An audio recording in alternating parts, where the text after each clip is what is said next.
Good evening, everybody. Like I said earlier in my stream, that I was going to be back at 7 p.m. UK time, and here I am. Listen, I hope you're all having a wonderful, wonderful evening. And joining me this evening is Nitesh. How you doing, Nitesh?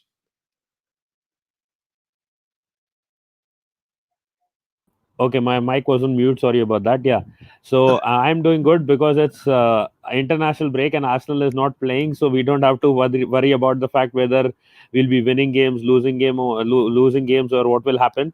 So it's our peaceful time, peace for our mind, and peace for all Arsenal fans right now after the form that we have been. So I think I'm doing better than what I would be doing when we were probably playing some of those games, like the Aston Villa one and other games. Let's not talk about those. But yeah, in general, I'm doing comparatively better now because I think the anger has settled down a bit for Arsenal, the team that Arsenal has been putting on the pitch in recent times. Yeah, exactly. And listen, we've sort of had to, as Arsenal fans, we've sort of had to lick our wounds, haven't we? Since the Aston Villa game, and yeah, I know a lot of people would disagree with me, and I said that actually this international break has possibly come at the worst time because you know the old saying is if the horse throws you off, you just get straight back on it, and I kind of feel like we need to do that with Arsenal. We just needed another game to kind of get that Aston Villa result out of our belts. But listen, we have 5 games coming up that are crucial. We've got Leeds, Wolves, Tottenham, Burnley, and Southampton, I believe.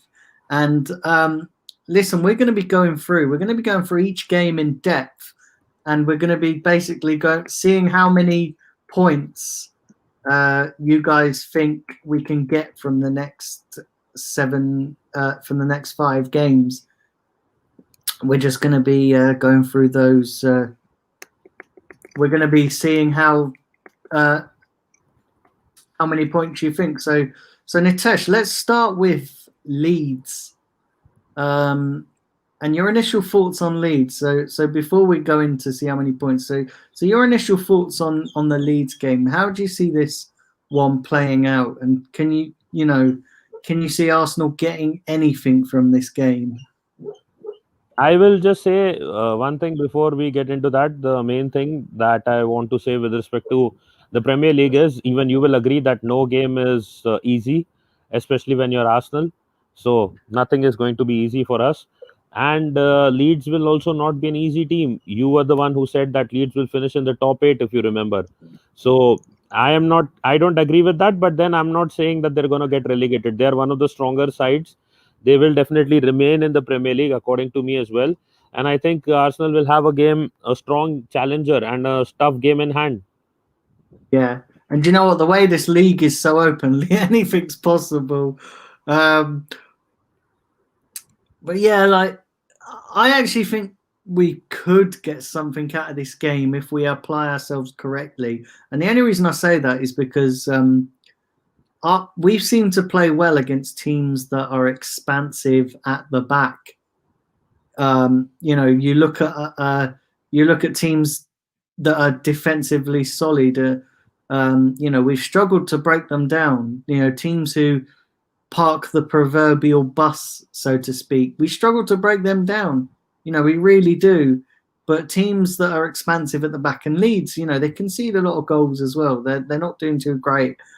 It's just kind of like attacking wise, they're pretty decent. But at the back, I think we can. The only thing that does worry me, and I'm sure it worries most Arsenal fans, is the fact that we have not scored from open play in the last 7 or 8 hours of football. I thought it was 4 hours, but I think Steve in the chat earlier reminded me. I've said that it's probably more like 7 or 8 hours. But when you add all the hours together, which is kind of worrying, especially for Arsenal Football Club. Do you not think that's really worrying? See, I'll just quickly add two things. One thing, I don't think Leeds are going to play the open style of football that they were playing at the start of the season. They have changed it in recent games, so they are going to again go defensive against us as well, because even Biesla knows that it's annoying for Arsenal to play against a team that falls back and sits back, and then they try to score on the counter. And Leeds has been doing that well in the recent games, so I think they're going to do the same thing. The other thing is with respect to not scoring, I think we'll get a lot more chances in this game in against Leeds, and it could be ideal for our strikers to get back their form. Aubameyang scored for Gabon as well, Yeah, so I think it could be a good chance for these guys to actually get back in form. Aubameyang, Lacazette, or whoever is playing, Willian, Pepe, all of these guys could be back in form because of this Leeds game. It could be a game changer for us. yeah. And if you guys are wondering why I'm cracking up here, I've just seen Taib's joke in the chat, which is absolutely hilarious. Um, but yeah, do you think that Arteta, and I've seen a lot of people saying this as well, right? That Villa game would have hurt his pride as a manager. Do you think he will change things drastically now that he's seen the level of shit performance that this team is capable of? No, I don't think so. If I'll tell you this, if the next game, this Leeds game, would have come immediately after the Aston Villa game with no international break in between, the starting 11 would have changed. But because it's coming with the break, after a break, the starting 11 will more or less be the same. He's not going to change it. He's going to try to tell those guys that you did not play well against Aston Villa. This is your game to put in a solid shift and score goals. If you're out of form, this is your game to get back into form. I can understand that Thomas Partey went off injured at halftime against Aston Villa. That was a key factor. Sorry about that. That was a key factor. But he is going to again stick to this same team because there was an international break in between. Unless there is an injury or some COVID case or something that is going around, like for most of the teams, unless that is the case, he's not going to change the starting 11, but he is going to tell them that you need to put in a better shift, otherwise you will be dropped. This could be your last chance. That is what he would probably tell them.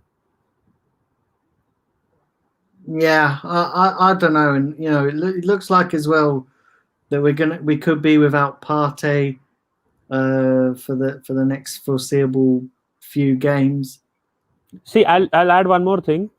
This, if you see, consider this same starting 11. They have won one, lost one.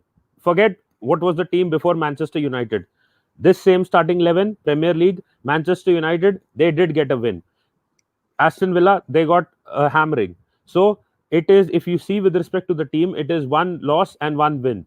Now Arteta will think in that same way, that okay, it's one loss and one win. Let me see what this same team, without Thomas Partey if he's not fit, does against Leeds. If the same team delivers against Leeds, I will continue till I feel that this team is not delivering at all.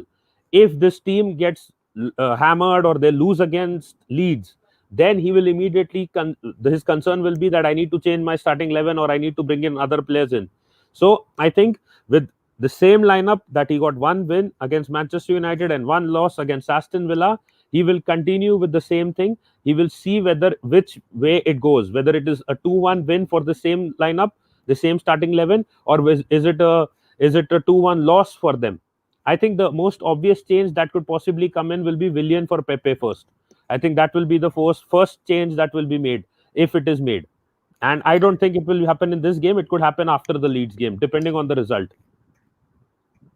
Yeah, and I hope he does drop Willian for Pepe, because let's be honest, Pepe is a lot. I believe he's a lot better than Willian at the moment. Performing a lot better, and he needs a consistent run of games to show us what he can do. He needs a consistent run of games to show us what he can do. Arteta made this mistake against Manchester United as well. I could not believe it that Lacazette was taken off before Willian, because we all know that Willian is, because of his age, he does not have the stamina to run. So it is around 55, not 55, maybe 60 minutes is the ideal time that you take off Willian from any game, because if he's having that energy in the first half, By the time it reaches 60 minutes, his energy is almost gone. Even though he may not be producing too much on the wings, he falls back and he tracks back and he tries to help the defense and he does a lot of things.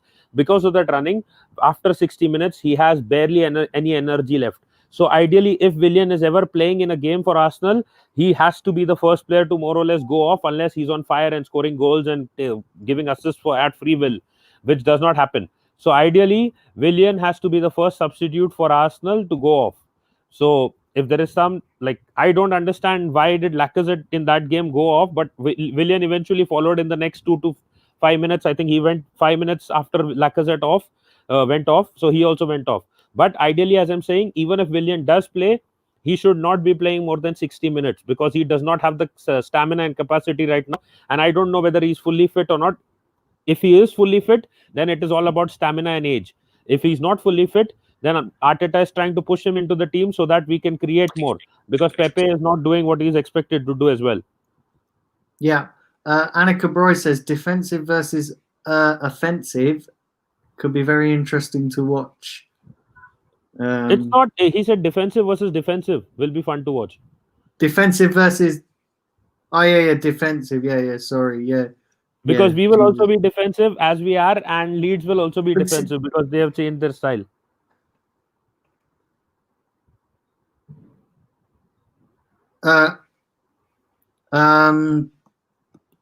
So yeah, Jonathan Porter said this team is inconsistent. He said you don't know. We could get 0 points. We could get 15 points. You just don't know with what happens with the side game to game because they're inconsistent. And I sort of get that. And he's sort of predicting we could get 9 points out of the next 5 games. See, this is actually the dreaded time. This is the time of the season when Arsenal demolishes, self-destructs, you can say, in a way. This is actually that time. And for some reason, I don't know why, we always end up playing Southampton in this phase. If you remember, around the New Year time and Boxing Day, Arsenal always tends to play Southampton for some reason, and we end up losing. So I hope the Arsenal fan base doesn't start celebrating that if we beat Southampton this time around. We are playing them, but we're playing them, we're playing them on the 15th of December. That is 1 month. We're playing at the Emirates. Yeah. So anyways, let's not jump the gun. And so with respect to Leeds, again, as I said, they will try to be defensive because they have given up their attacking shell now. And they know that if they play that open style of play, they will probably get relegated for certain. So they are trying to conserve as many points as possible and trying to hold on and stay in the Premier League. That is their concern right now. Yeah, and that's the thing as well. That's the thing. We're so inconsistent, and the thing is, though, Leeds aren't really that defensive, are they? Let's be real about it. They're not really that defensive. I think we can get at them, but like I say, the problem being is that we haven't scored from open play, and I think our attacking bluntness is going to cost us in this game. No, I get the feeling that will all change because even despite Leeds playing a defensive style of play, we will be getting a lot of chances to score goals. Now, even everyone says that Lacazette has this problem that he's not as clinical as Aubameyang, but this is the game where Lacazette will get at least 3 to 4 chances to score a goal, and I get the feeling that he will definitely score a goal in this game if he's playing. Otherwise, I think Aubameyang will also possibly get a goal in this game because Leeds are a team that will possibly concede at least 2 to 3 goals, even if they play defensive football, but they will score as well. So I guess this is the best game for our strikers to come back into form. And if they are able to capitalize on it, either even Willian, Lacazette or Aubameyang, all three of them, if they're playing again, or even Pepe, they will be all getting goals. So let's see what happens. And hopefully our attackers get back in form. If that happens, then it's great for us. Yeah. Okay, so how many points? So how do you see this game going then? In terms of, let's go into now. Do you think we'll win it? Do you think we'll draw it? Or do you think we'll lose it? I think we should be winning it. It will not be a one-sided game. like what you might be expecting Arsenal to win at the start of the season against a team that has come into the Premier League. It's not going to be one-sided, but it's going to be like a close game. But we should be winning like something like maybe 3-2 or something like that. Okay, so you're predicting we get 3 points from this game. Yeah, we should be getting 3 points. No one can now say that we will get 3 points. They will say that we should be getting. After the way that we played against Aston Villa, we can only say that we should be. Whether we will or not, it all depends on which version of the team shows up on the day. Wow. So Omar's predicting we can only get 5 points out of the next 5 games. I wonder which team which team he's saying we'll beat and which two other he's saying we'll draw against. Yeah. Okay. So what are you saying then, Nitesh? Are you going for a win for Leeds or a draw or a loss? No, I said 3-2 to Arsenal. Okay, so you're going for a win. Okay, see, Yeah. I'm actually I think we'll draw this game, you know. I really do. I think we'll draw this game. I think it's going to be difficult. I think it will be. I think it will be tricky. I think we'll draw it because listen, we're not great offensively, and they're quite good at. You know, they're quite decent. You know, like I said, Bamford is on fire. Diego says here as well, Arsenal need to stop the supply to Bamford, and hopefully Auba will score, get a few goals from open play. Well, that's the $1 million question, isn't it? Whether Aubameyang's gonna, whether he's gonna start or whether Arteta's just gonna rip up that front three and try something different. So I'm going for a draw. So you're predicting we'll get 3 points, and I'm predicting we'll get a point. Okay, so let's move on to game. Let me see if there's any more. No, there's no more comments on that one. So let's move on to the Wolves game then. Yeah. So just remember that so far. So I'm predicting we're going to get a point from the Leeds game, and you're predicting 3 points. So let's go on to the Wolves game. And what's your initial thoughts on this one? Because this actually, whenever we play Wolves, whether it be home or away, has been a tricky game it's always a tricky fixture for us. I think I just need to check quickly whether it is home or whether it is away. Arsenal versus Wolves. I think it's a home. Yeah, Leeds is away. Yeah. I get the feeling we will end up with a draw in this one. We'll end up with a draw. Okay. I think we'll lose this one. I honestly do. I think we'll lose this one.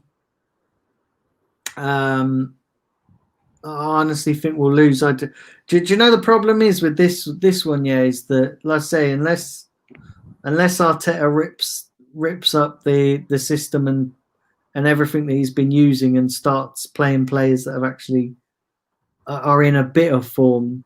I don't know. Wolves are tricky. Wolves always give us a problem as well. And Nuno always knows how to set up his team against us. And I do think that's going to be no different this time around. No, I think Arteta outsmarted Nuno last season. So I think Nuno will try to take revenge. But I get the feeling that because of the style of football that overall is being played, I think it will be maybe a 1-1 or a 2-2 draw.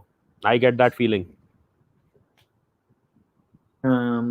But yeah, I can't see this. See, the thing is, right, Wolves have got some dangerous players, haven't they? You know, they've got some dangerous players who can hurt us, and I just don't see us unless we improve attacking wise. Yeah. Unless we improve attacking wise, I just don't see us getting anything from this game. I honestly don't. I don't see us getting anything. I just don't see us getting anything from this game. and especially when you factor in that we struggle away from home. No, but this You know, game is our at home.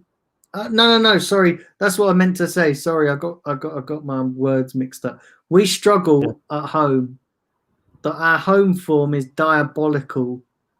Our home form is atrocious. You know, and the way Arteta sets us up at home, it's kind of like he's setting us up as the away team, and which is just bad, which is kind of bad because, you know, we're struggling this season at home, whereas it's always been our away form that's been the Achilles heel. But this season is it's our home form. Because he's trying to not lose. That is the problem. He's setting up the team to not lose. If he was trying to set up the team to win, that wouldn't be the case. But the other thing is Wolves. I'll tell you the last 4 games: 1-0 Leicester loss, 2-0 Palace they beat, but Palace got a red card. 1-1 against Newcastle, and 1-0 to Leeds. So they have been just barely surviving in games, you can say. Nuno got manager of the month. I agree with that, but the fact is that I mean, they haven't really done enough. Palace helped, and Palace dug their own grave. Leeds barely lost to them. Newcastle drew with them, and Leicester beat them. I mean, when I agree with the fact that Nuno is a good manager and maybe he deserved to win that manager of the month, but it's not as convincing as Wolves are known to be. And so I think we can definitely get 1 point out of this game, if not more. And last season we beat them. Arteta outclassed him. So I think they will take their revenge, but it will be a draw. The revenge will be a draw, not a loss for us. Right. Okay, so I am going for. I'm like I said, I think we'll lose this game. So far, you have gone for. I got 4 points. You got 1. Yeah. So you've got 4 points. I've got 1. Okay. So the next game. Oh dear. The game against Tottenham. How do you see this one going, Nitesh? I'll let you go first on this one. How do you see this? I think I'll not watch that game. But in all honesty,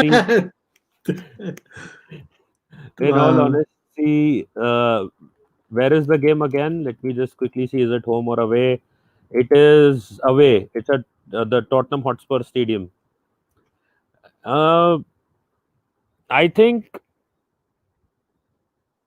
I think we can pull off a draw against Spurs.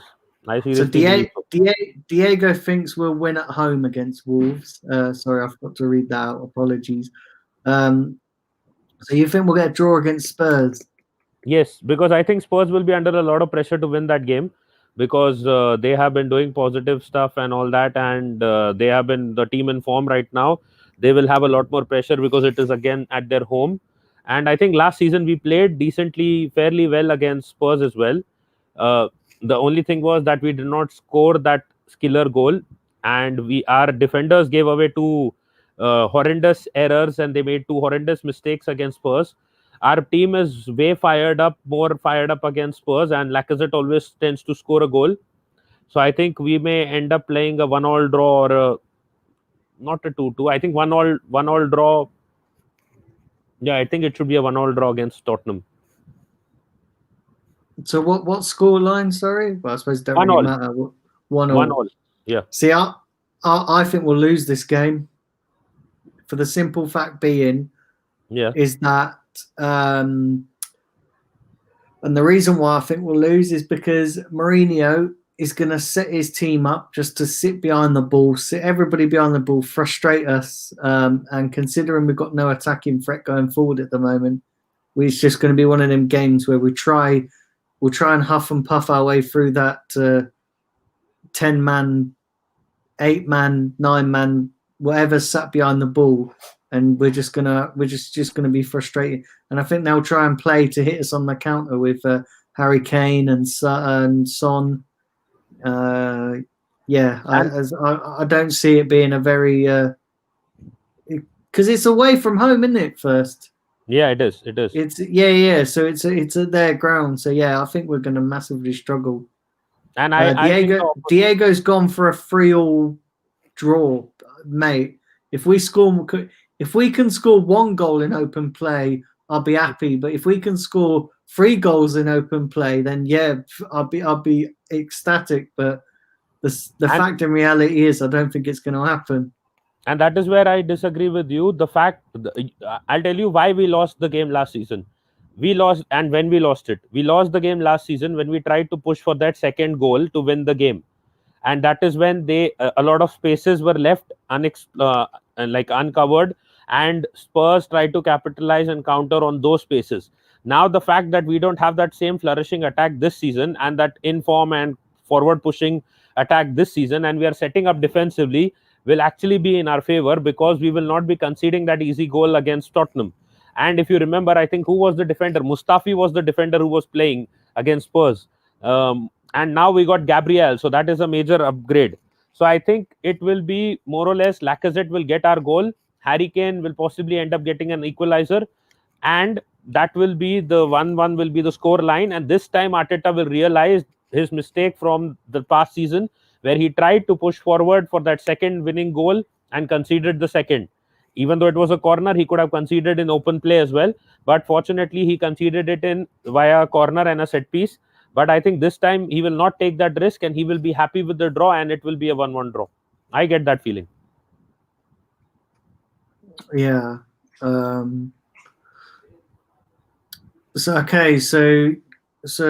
you're going. What are you going for? A 1-1? You're going for a 1-1 draw in this game. Yeah. Okay. So I'm going for a.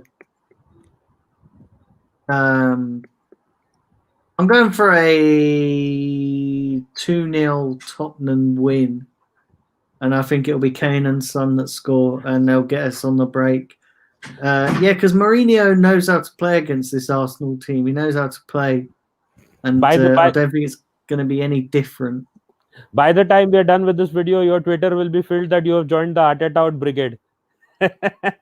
Mate, do you know what? Right, I'll tell you something now. I'm not Arteta out. I'm just not confident.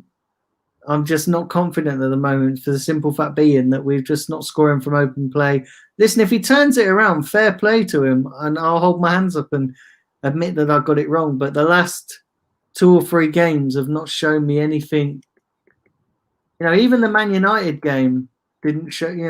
I know we won away from home, but listen, glossed over a lot of cracks that were in our team. No, that is why I feel the Leeds game will be the game changer, because it should give our attackers more confidence, hopefully. Well, yeah. Just want to remind you guys to hit the like button, subscribe if you're new to the channel, follow all my platforms. Like I say, they're going across the bottom of your screen. Facebook, YouTube, Twitter, and all that. So please do go and check that out. Like I say, I'm on the road to 1,500 subscribers now. So yeah, that's the next target. Do leave your comments down below. So yeah, you're going for a 1-1 draw in this. I'm going for a 2-0 loss. What's the next game? I think it's Burnley. No, is it Southampton or is it Burnley? I think it might be Burnley. Let me quickly just tell you the one. Let me see. Arsenal versus Leeds is the first one. Hold on, it's just loading. Leeds, then Mold, that is okay. Europa League, Arsenal versus Wolves, Arsenal versus Rapid Vienna, Spurs versus Arsenal, Dundalk versus Arsenal, Arsenal versus Burnley at the Emirates. We are facing Arsenal versus Burnley at the Emirates. Okay. So this game I do actually think we'll win. Even though it'll be a difficult afternoon, I do think we'll win this game. And I think we'll probably win it 1-0. I think so what is it so far? So far I'm on 4 points. You're on. Yeah. What are we I'm on 5. I'm on 5, but I have to say for this game, I think we should win 2-0 against Burnley at the Emirates. So I think that makes it 8. 8. Yeah. Yeah. So I think we'll win.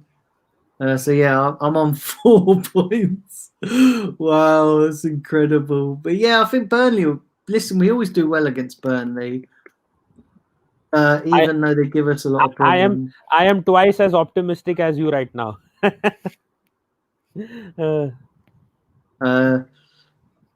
Jahid, maybe next time, mate. Maybe next time I'll look to get you on. But yeah, I've just seen your comment there. But I actually do think so.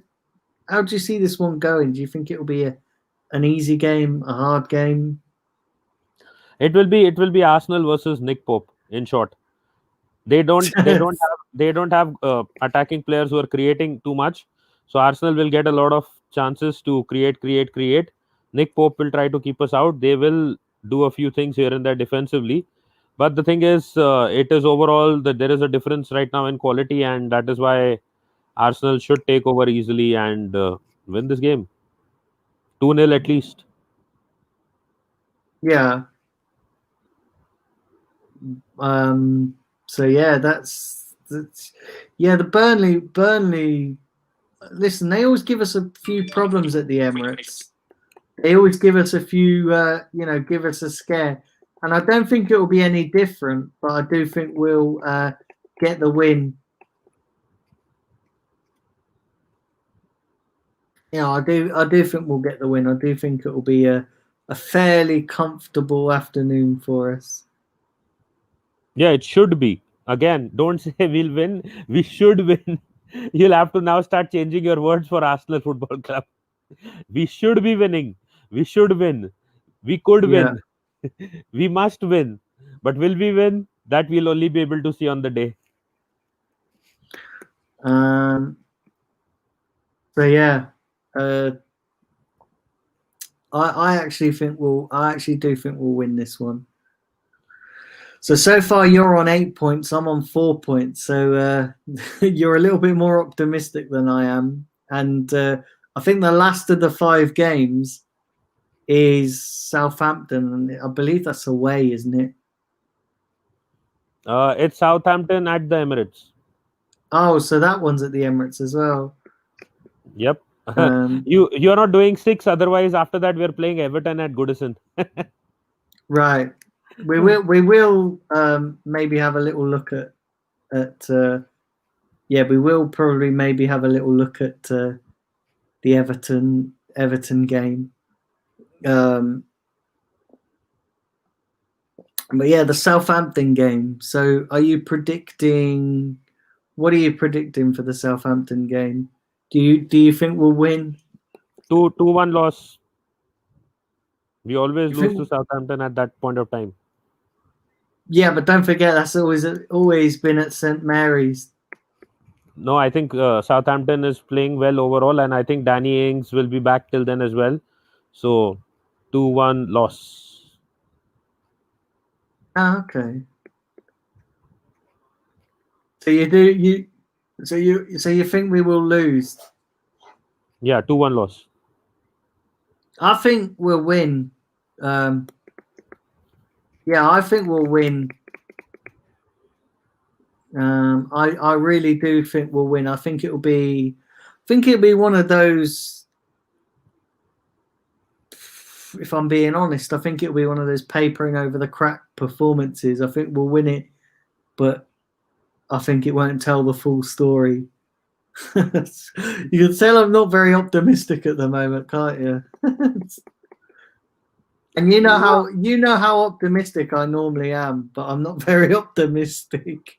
Yeah, but that if you say we'll win that game, I think it more or less evens out. You are saying we'll get 7 points out of 15. I'm saying we'll get 8. So it's more or less the same. Yeah. I guess you're right. Yeah, 7 or 8. So there's only a point in it. I mean, see, I'll also add one more thing. No one can obviously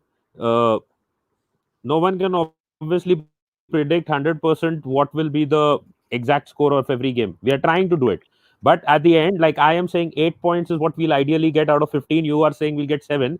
So that is a raw understanding that we are saying that this is what approximately out of the 5 games it should be the round score that we should be getting. If we get anything more than that, that is obviously great for us. If we get anything less than that, I think that will be Arteta's. You can say the Arteta out brigade will start jumping and going wild on Twitter. But the idea here is that approximately we should be getting 8 or 7 points according to us. It may not be exactly game to game. Everything may not be same, but obviously that is the point. We are trying to predict, and we are trying to give you an approximate number that we feel like you guys are also saying. Yeah. So yeah, I think we'll get 7 points. So yeah, I think we'll win against Southampton. So 7 points, 8 points, out of the next 5 games. Diego says Xhaka's starting for Switzerland and Bellerin's on the bench for Spain. Kickoff at 7:45. Wow. Yeah. Good luck to Bellerin, because he's an awful player. No, I mean, I'm not saying Xhaka's much better, but Bellerin is back to his favorite position. That is the bench. But hopefully even both of them pick up an injury, so Arteta can't pick them for the next game. I'm not getting into that, but I think Bellerin has looked okay-ish. So I think Xhaka won't be anyways picked unless he has some plan because Thomas Partey is injured. But I think Bellerin will anyways start. Yeah. Oh dear. So yeah, that's all 5 games. And then, like you say, we got Everton. I think the next games after that is Everton. I'm not counting Man City because that's a different competition. But I think we got Everton, Chelsea. Yeah, Everton. Oh, Everton, Chelsea. That is why I was telling you. You were telling who we got on New Year's? On New Year's? Yeah. On Boxing Day, we got Chelsea. After that, Brighton. And on the 2nd of the new year, that is the 2nd January, West Brom. Oh, West Brom. Yeah. Why is it we always get West Brom around New Year's? Every time they're in the Premier League, we always get them around New Year's. I'm not complaining. Yeah, at least we can start the new year with the win, possibly. Yeah. Because we got some messed up games before that. Man City in the League Cup, Chelsea, Brighton also may annoy us a bit. So I think I'm not complaining if we're getting West Brom. No, definitely not. But yeah, so yeah, we got some tough games coming up, so we need to start picking up points somewhere. And then obviously we go into, like I say, we got some tough games over the Christmas period, and then we'll get an idea of where we are as a team. Jesus Christ, I'm not even tired, and I don't even know why I'm yawning. That's insane. But yeah, it is what it is. Do you see any major change? If you had to make one major change in the current squad for the next 5 games, which would be that major change? If you had one option, only one option, just make one major change. For me, yeah, take Lacazette out the team, put Aubameyang centre forward, and put Pepe on the left. That'd be the one change I would make. Okay, and if Thomas Partey is not fit, so who would be your midfielder coming in? Will it be Ceballos and Elneny, or Xhaka and Elneny, or Xhaka and Ceballos? Xhaka and Ceballos for me, because we know that works. We know that they can play well together. So yeah, that would be my pairing. Xhaka and Ceballos. Okay, honestly, if I had to make one change, like similar to this, I would play Pepe, Lacazette, and Aubameyang up front. And what I would do is, instead of bringing in a replacement for Thomas Partey, I would bring in Willian and Elneny. Willian and Elneny will be the combination. Elneny will be the defensive midfielder. Willian will be the creative one because he can obviously create and he can run more freely from the center towards the forward line. He can transition well. So I would put Willian in the midfield there instead of Dani Ceballos. He can try to play the same role as Dani Ceballos if he's fully fit. And as I said, Pepe on the right, Aubameyang on the left, and Lacazette at the center. Because what that will do is that will at least stop Pepe cribbing for the fact that he's not getting enough chances because he's not earning them. That is another thing. The second thing is it will also give us a chance to experiment against Leeds, which is a weaker side, and we can try to see if Willian can actually fit into the central midfield, because if we do not have Thomas Partey, or if we do not want to keep hold of Dani Ceballos next season as well, if he's not consistent enough, we can then let him go, because we have another player, that is Willian, who can play there along with El Neni when needed. Or even if we are transitioning to a 4-3-3, we can then consider that when Partey comes back in, it will be Partey, El Neni and Willian instead of Ceballos, because I haven't seen anything special yet from Ceballos, and Willock can be also an option that can be considered there. So these are some of this is one of the major changes that I'll make, and I hope that Arteta tries to do this, because of the fact that Willian right now does not have the pace and the energy and the stamina to play as a winger.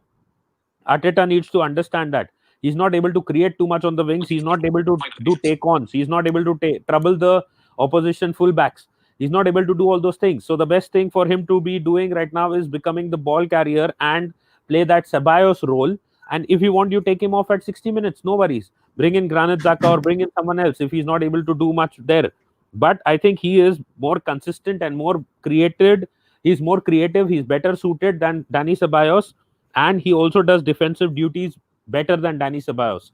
So the only problem that he has is he doesn't have too much pace and stamina. So I think 60 minutes should be given to Willian against Leeds, or maybe he can do that in the Europa League group games, the next one, sorry. But he needs to try that out once. The Thomas Partey injury can actually help Arteta try this experiment out, and if he does it may actually be more successful and give Arsenal the edge that we're missing right now, the creative edge. Yeah, it's a bit crazy, isn't it? It just depends, and like I said in my earlier stream as well, but this all depends. We're going to see how ruthless Arteta is as a manager now. We are going to see how ruthless. I'm not going to get into the entire setup, but which is your preferred formation? Is it 4-3-3 or 3-4-3? 4-3-3, I think. Yeah.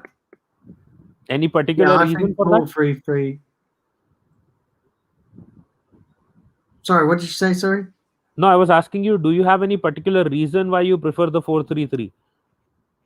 Because I genuinely believe that Arteta, that's the system he wants to play, 4-3-3. I just don't think he has the complete squad to do that yet, which is why he's reluctant in doing it.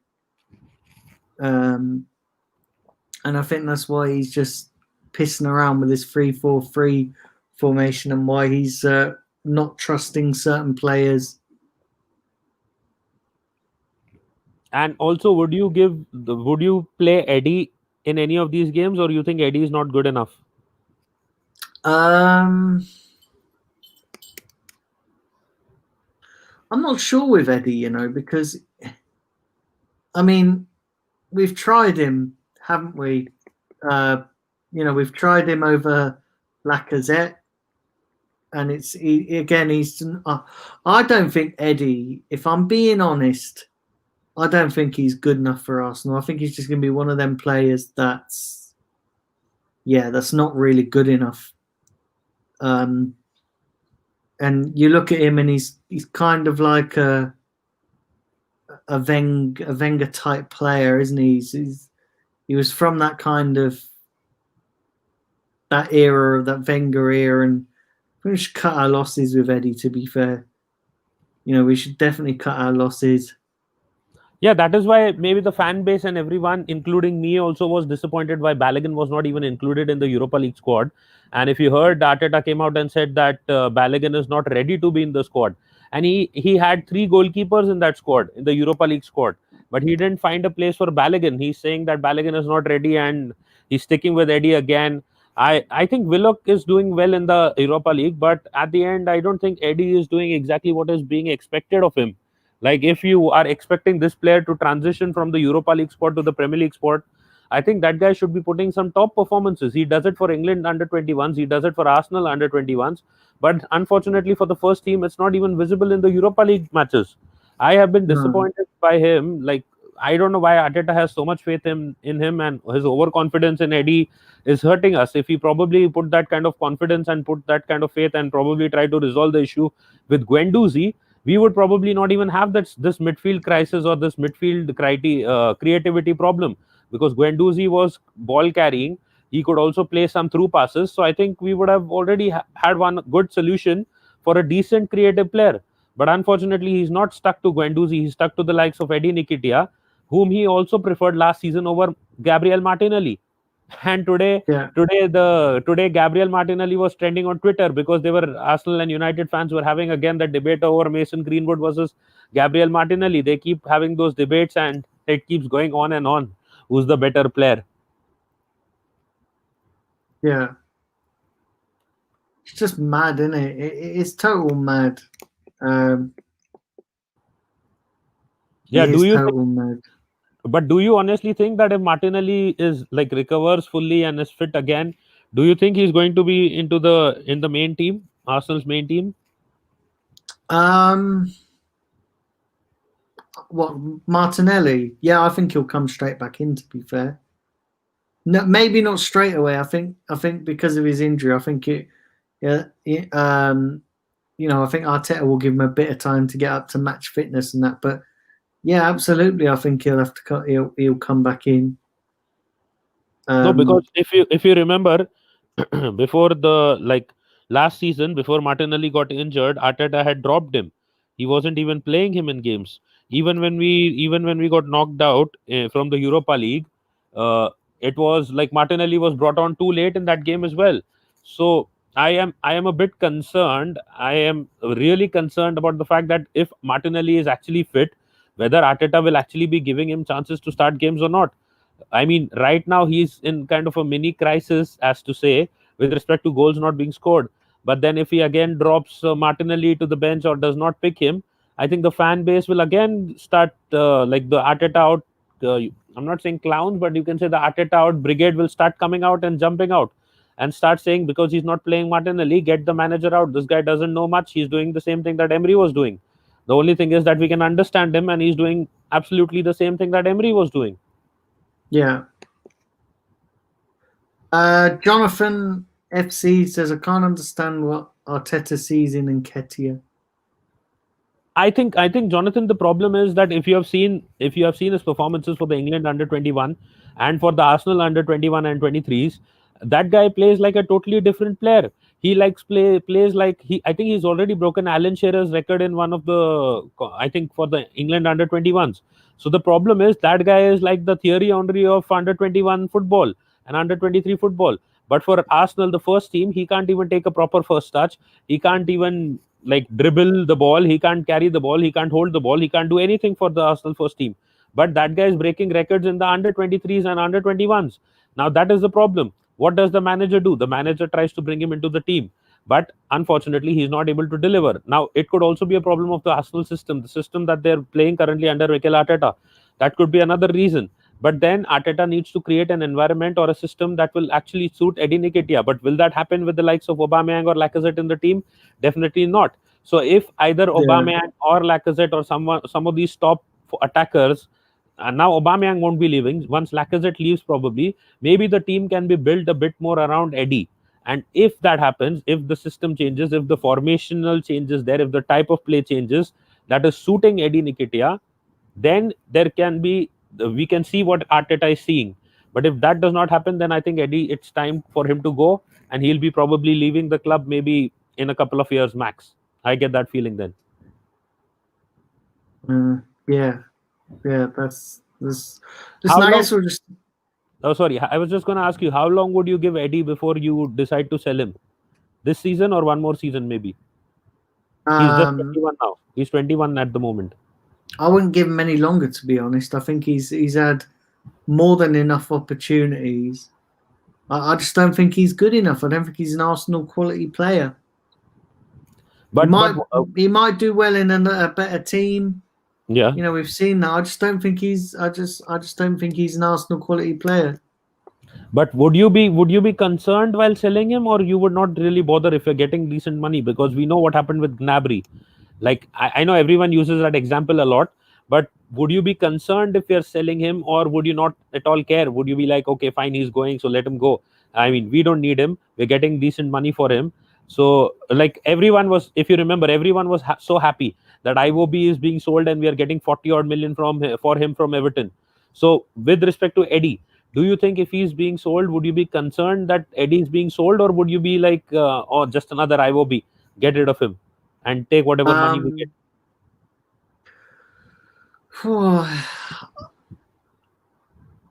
I'm not sure. I would probably, if we got good money for him, like, you know, I'd say maybe 20 to 25 million for him would be a fair, decent fee for him. Yeah, the problem is our negotiation team and all those guys at top. You know how they are. They love to mess things up when we try to get some good money. They didn't even get good enough money for, I think, for Martinez. I'll be honest with you. I think we could have had more, but our negotiation team is, you know how it is. But so you wouldn't be concerned if you're selling him? You would just be happy with the money? No, I wouldn't. I wouldn't be concerned, because I think we can get better. Better in the sense, any names that you're saying, like any striker that you're thinking about? Yeah, Edouard from Celtic. Let me have a look at who else we've got here. Yeah, probably Edouard. If we have 70 odd million, we can try to go for Haaland. yeah, that's not happening, is it? It could happen. You never know. You know, that is the thing. Because he has a release clause of, I think, 70 odd million, 75 million. But all he needs to do is agree terms with Arsenal. If we are able to convince him, then it can happen. You never know. Because it's another release clause deal. What the same thing that happened with Thomas Partey. The club has no say in it. Again. Yeah, but look how yeah, Arsenal were reluctant right up until the last minute to pay that release clause. Yeah, I understand what you're trying to say, but the thing is, see, I get the feeling now that Haaland likes to play at a club where he's been given a status, the status of, you can say, like the king of the club, like Sanchez was. So if somehow Arsenal is able to convince him that the team will be built around you, you will be the main star because Aubameyang is about to go. I think 70 odd million can be a long shot if we are selling Pepe, if we are able to sell Pepe, because I think you must have heard the story that that Pepe is not happy. Club is considering offers that they will be getting. If they get a good offer around 50 odd million, they will be ready to sell. So if that is the case, and we know that Lacazette will be going too, and we also know one more thing, that we'll be getting rid of around 800k to 1 million per week wage bill by the end of the season. Yeah, so when yeah, Ozil goes. Not just Ozil goes, a lot of players go. But so at that point of time, we will have to get in some major reinforcements. And if we save 800k a week or 1 million k a week, then what will happen is, if you remember that, if you sum that up, it comes to an amount of maybe 100 200 million in itself when we are saving that much money. So I think that can be converted into buying a couple of good talismanic players, and we could have some signings like, I'm not saying Haaland, but we may then get OR at that point of time if we don't get him before. We may get Szoboszlai and maybe one or two more players here and there. We could also get a Haaland if Josh Kroenke and co are ready to spend that money. No one knows yet, because Real Madrid want him, but how many players will Real Madrid sign? Real Madrid has Mbappe on their list, for whom they'll have to pay a hefty amount of maybe around 150 million. Then they will want to sign him. They have Eden Hazard, who's not giving them the justified 100 million performances. So Barcelona is bankrupt. they don't have money for any players. They will also be trying to offload players. So Barcelona threat is nullified. PSG is another club. Let's see what happens. Yeah. Remember, guys, do smash the like button. I've got a few comments here. And Ketia said has played 50 games and scored 10 goals. He's got enough chance. He's had enough chances. Not really proven much, and I would sell him next summer. What else we got here? And he said one key thing. And he would have a buyback clause in that as well, he said. Very important, very important. We need it. Grant says, I'm guessing you're assuming about Haaland. He said Arteta will probably play him on the right. No, maybe he was also talking about Eddie. Could be about Eddie as well. Were you talking about Eddie or? He didn't mention it. Yeah, if you're talking of, yeah. But you know what, Bayern Munich did the smart thing with respect to that. Gnabry was an Arsenal player. He got probably sold to Werder Bremen. Maybe we put a buyback clause at that point of time. When he was at Werder Bremen, he did not do that great. Then Bayern Munich bought him from Werder Bremen. So then there was no chance of Arsenal signing him back because buyback clause was gone. Because he was okay. So Grant was on about Haaland. Sorry, yeah. So buyback clause was gone. So Bayern Munich played the Gnabry game very smartly, and yes, he took more time. After that, he went to Hoffenheim and came back and then started performing. But I hope, if we are selling Nketiah, I don't know, Nketiah or however you want to pronounce his name, Eddie Nketiah. I call him Nketiah. So if you get rid of him, I think we need to put a smart buyback clause where we have the option that if we want him back, we immediately get him back if he's improving.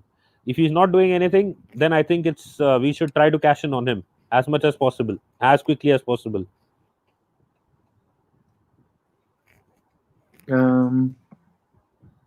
Yeah, I guess we'll just have to wait and see, won't we? Yeah, there is. Guess. If you want, I can ask one more question and we can wrap it up after that. Or yeah, go for it. I was gonna, because we're coming to the hour. So yeah, give me a question and we'll discuss. No, I was just wondering. The fan base is also going crazy about the fact where the hell is Ainsley, and what was the reason for keeping hold of him when you don't want to play him at all, and you didn't even sell him when Wolves were ready to give around 30 odd million for him. 20 odd million for him. Didn't sell him, not playing him, and according to the media, it was Arteta who didn't want to get rid of him, but has not played him ever since. Yeah, I don't know where Ainsley is. I don't know. I don't know. It's baffling, and the same with Saliba as well. Absolutely baffling as to why Arteta's not playing. Arteta's not playing him. It's baffling. And Steve is in the chat. He's saying, "Big up, guys. Hope you both are well. Have got to be the part where I think it's a great idea to bring Ozil back." Daniel, you can No, we haven't, Steve. Yeah, no, we haven't yet. And thanks for joining. Do you know what? I say this as well. I'm guessing YouTube notifications has been playing havoc again because there's been a lot of people missing tonight. Missing like Ozil. But I would still not have Ozil back in any form or any shape, apart from being maybe the mascot or the Twitter mascot for Arsenal Football Club. The only thing that he can do. Here's the thing, right, Nitesh? Yeah. And I was trying to say this to Kevin Campbell on Wednesday, is that we've got a guy, and just hear me out here, because I am, pulling the pin on that proverbial grenade. Yeah. The proverbial grenade. So hear me out here. Like, you guys know that I'm not Ozil's biggest fan, right? And that's never changed and nor will that ever change. I want the guy out of the club. I want him gone, finished. But there is a small part of me that thinks that, listen, we've got a guy there sat on 350 grand a week doing absolutely nothing. We've also got a team that is severely lacking creativity. Whatever Arteta's doing, it's not working. And we've also got a guy like Thomas Partey, who is now, we've got a proper defensive midfielder, who can do a job. And listen, why not make use of Ozil? Listen, if he plays well, great. You've not lost nothing. You still send him packing at the end of the season. If he doesn't play well, what have you lost? What have you lost? Because he's still your player. What have you lost? Because here's the thing, right? Yeah. Here's the thing. You've registered Saliba for the Premier League squad, but there's no sign of Arteta even using him.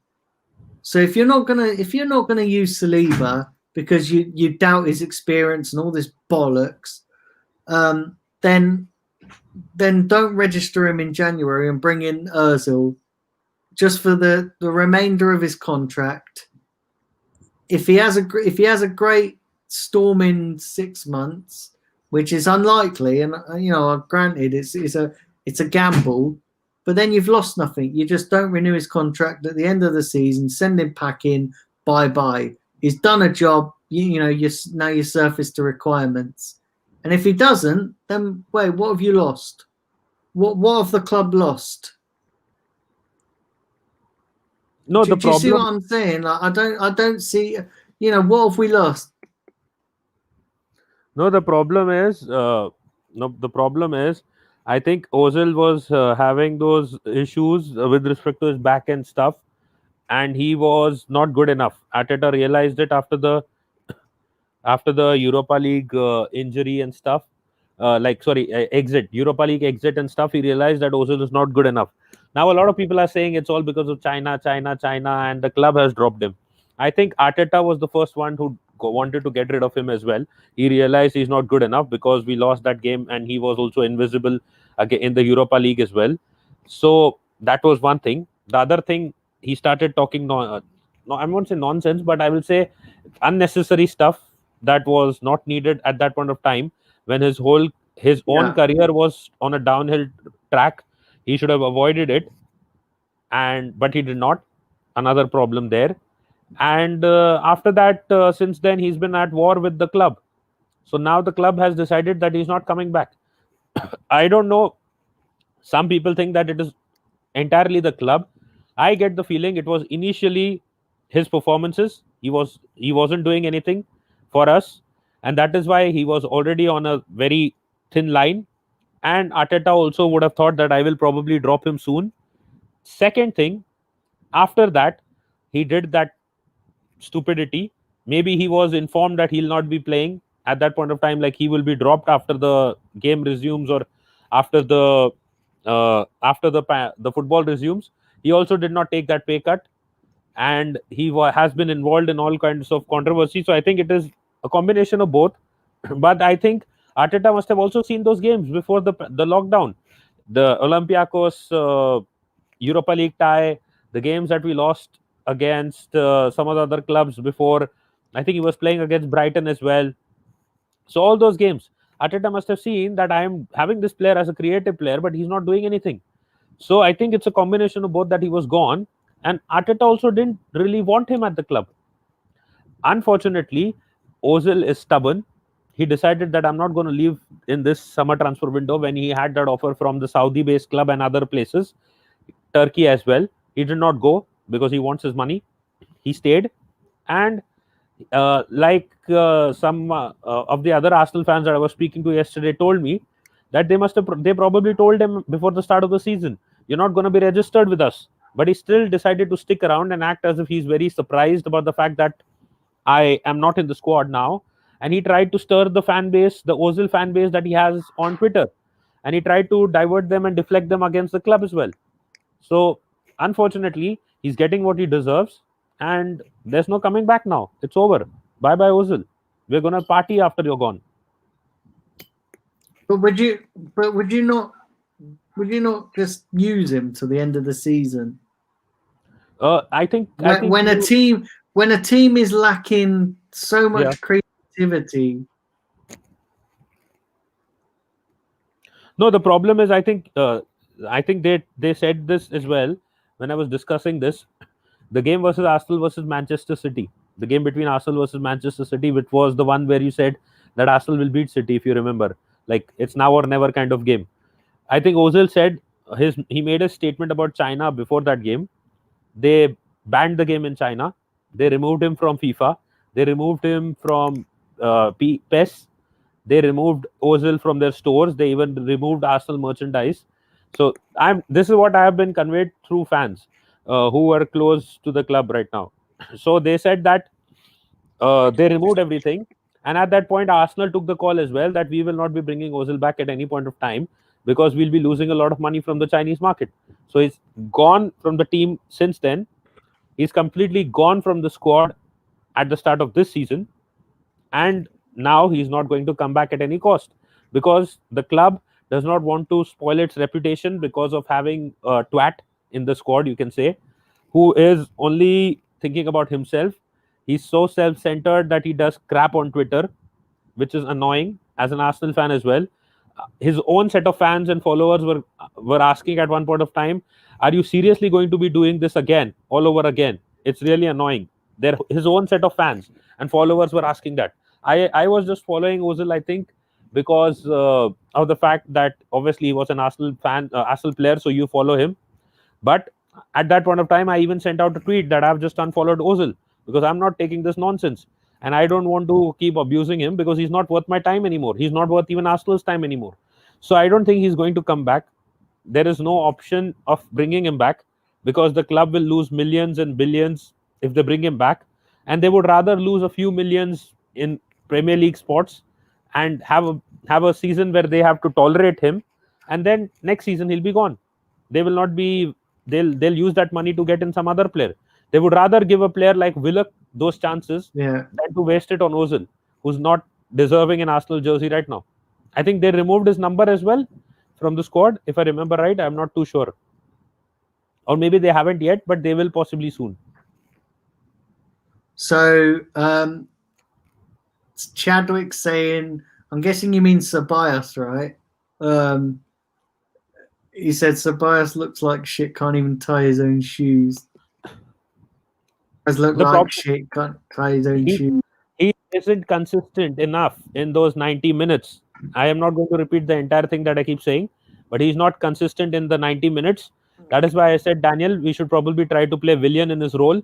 He can defend, he can create. He's not a winger anymore. Like, he doesn't have the energy and the pace to be a winger anymore, Willian, but he can play that transitional play and that creative play from midfield. So I think we should be giving Willian that chance to replace Ceballos alongside Elneny against Leeds if Thomas Partey is not fit. And if you're playing the 4-3-3, it should be Willian, Partey, and Elneny in the future. Yeah. So Steve's obviously going back to the right when we were talking about the top 5 games, and he's going. Yeah. He thinks we'll only get 3 points. I think he said 3 points. Let me go and read his comment. I think he said that. Yeah, he said we'll get only 3 points. Yeah, so he said in the next 7. Jesus Christ! Wow, I thought I was damning. Steve, are you joining AFTV? Just a joke. Steve says if Ozil gets on the bench, I will stop watching. Good evening, Russ on Facebook. He said George 1947 says, why should Ceballos play? He's only on loan if the club won't buy him. Yeah, what's the point in playing him if they're not going to buy him? They could have bought him because Real Madrid don't want him. Real Madrid sent him out on loan a second time because they don't want him. They know he's not good enough. I think the only offers that he got was from Real Betis. and maybe Valencia. So Real Madrid knows he's not good enough. So they just sent him out on loan right now so that they can possibly try to sell him to us because he had a decent time with us. So that is what they're thinking. Steve says I should stop playing with the pin. He said Kevin Campbell put that to bed the other day. I'm just playing devil's advocate. Like I say, you guys know my thoughts on Ozil, but Steve, you know, we just need creativity, and sometimes you've got to deal with the devil to get what you want. And I want Champions League football. So if that means playing a guy who's not going to be here next season, just to get us there, you know, Ozil's using us for 350 grand a week. So why not use him and then fuck him off at the end of the season? That's all I'm saying. You know, sometimes you've got to play mind games. He's playing mind games with the club. Sometimes you've got to play him back. Do you know what I mean? See, that is the thing. If we use him as a player, we will lose a lot of money. His reputation, he's messed up everything. Not just in Germany, but in China as well. And he's trying to hurt the global fan base that Arsenal has right now. If you see what he's doing on Twitter, so absolutely the club is no way. There is no chance that the club is going to bring him in, because if they do, they will suffer a huge loss then. Jonathan says Ozil is dropped because he thinks he's bigger than the club. Considering the amount of revenue Ozil has cost the club, he should be fired, said Steve. They'll have to do a goodwill tour in China to try and repair the damage.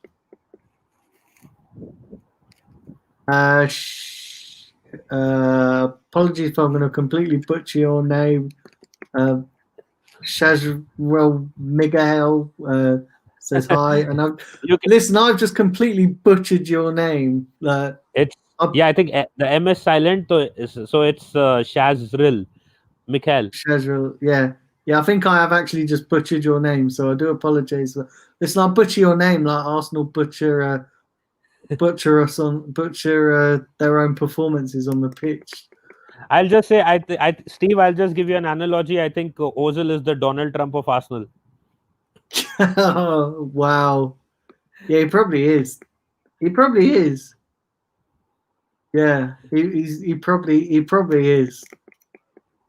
So I think enough said, and you understand what the stance on that is. And we were trying to reach the hour mark, and we pushed it beyond it. Yeah, we've pushed it. We've pushed it like Ozil's pushing everyone's patience. Remember, guys, do hit the like button. Do subscribe if you're new to the channel. And yeah, I would really, really appreciate that. Like I say, I'm pushing to 1,500 subscribers. So yeah, please do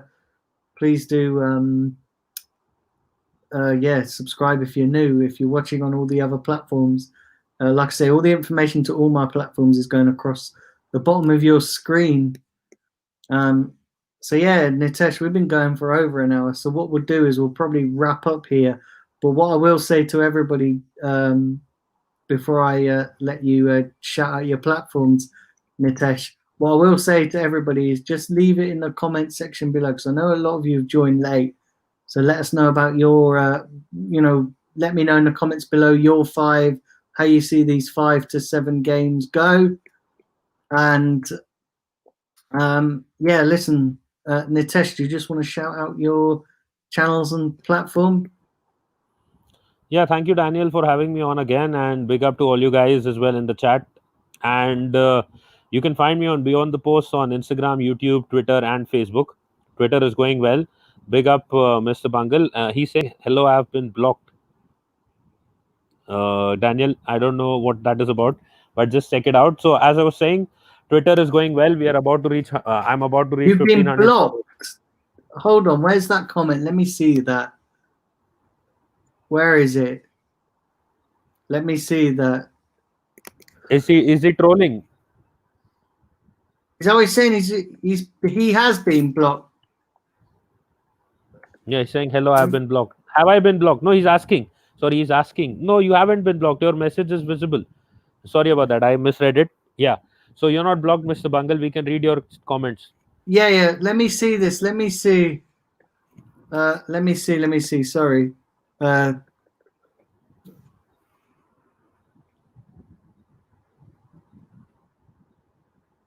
Till then, I'll quickly give the shout out again. And yeah, so you can find me on Yeah. Beyond the Post on Instagram, Twitter, YouTube, and Facebook. I was supposed to be playing chess with Adam yesterday, but I was too tired. Maybe we'll be playing after this, maybe a game of chess or two, if he's not sloshed, because it's the weekend.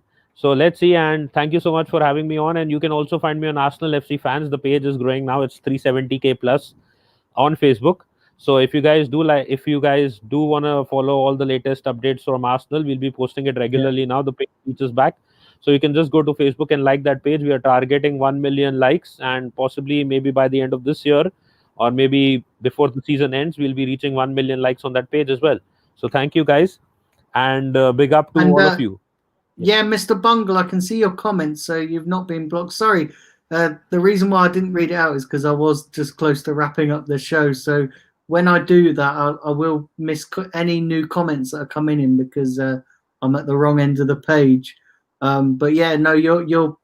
Don't worry, mate. You're alive and kicking, and no one will block you without my say so. So if anybody blocks you, and if any of the mods block you, and I don't know about it, then listen, there'll be a full investigation because yeah, unless you've done anything wrong, then you're here to stay on the channel. So let me grab this one as well. Russ says 6 points out of the next game.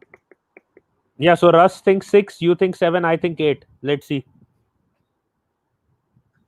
Oh, okay, so he says so this Shaz guy says that's your real name, but I can just call you M. Oh, okay. No worries. So it's is it Meshazril or is it Shazril? M is silent. I don't know. Yeah, but no worries. So listen, where was I? Yeah, I was about to wrap up the show. Yeah, because we're almost at 1 hour 20 minutes. So listen, guys, I will be back tomorrow. I'm not sure what kind of show I'm gonna do tomorrow.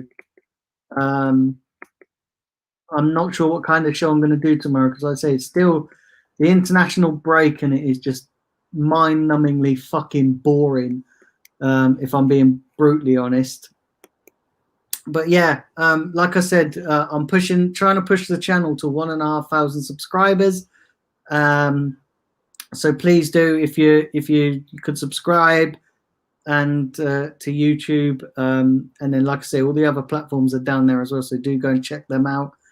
So yeah, that's my next target: 1,500 subscribers. Also, as well, next week I'll let you guys know what's coming up. But I think I'm going to get Claude on the channel. Also, like I said earlier, we're going to sit down, me and Claude, and he's going to come on. He's going to come on. We're going to do a regular show on this channel. So yeah, we're going to sit down and work out the logistics of that and what kind of show we're going to do. So that's coming up. And then yeah, I've got great big things planned for this channel. Got great big things. So but it all depends on you guys. Keep watching the content, keep subscribing, keep liking on all the platforms. We're growing fast. And yeah, listen, it's been a great show. And Nitesh, I just want to thank you as well for coming on.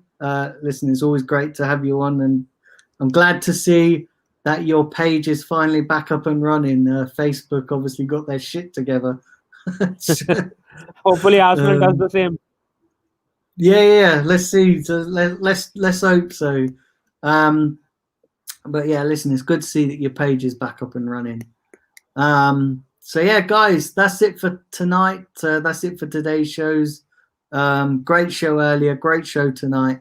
And yeah, I'll be back tomorrow. I'm not entirely sure what time, but stay tuned. I will post it. I'll post it in the community tab on here. and then on Twitter and on Facebook. So yeah, if do go, and if you listen, I know the community posts don't always reach you guys on YouTube, so I'll probably check out Twitter and Facebook for any written updates. But yeah, listen, I'll be back tomorrow. All enjoy the rest of your evening. Not much longer of this crap international break to go, and then it's back to cheering on the Arsenal. Yeah, until next time, have a good evening. Take care, guys. Make Ozil great again.